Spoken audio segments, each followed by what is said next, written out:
के छोड़े न हो आज सुत दरिया पानी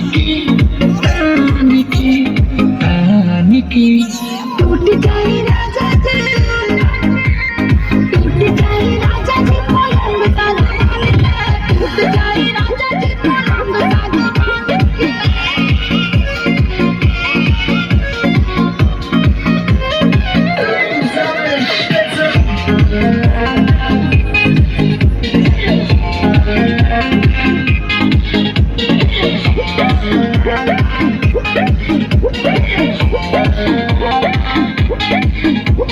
छुए द बदन की देखो न पटन की चादर बिछा दी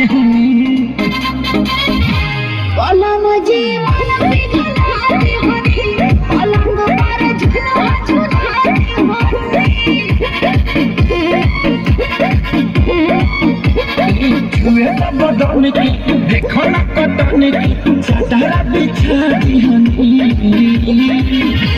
पलंग जी मन पिघलाती होनी, पलंग पर झुला झुलाती होनी। परियार बट दे दिया फान के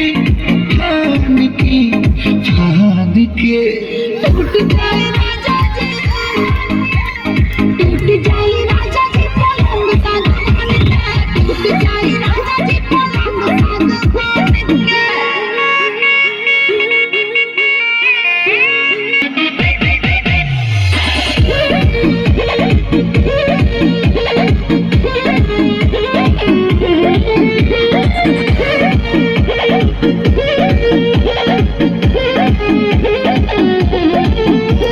बने तब सरमी देहिया में गरमी बैठे लगी हो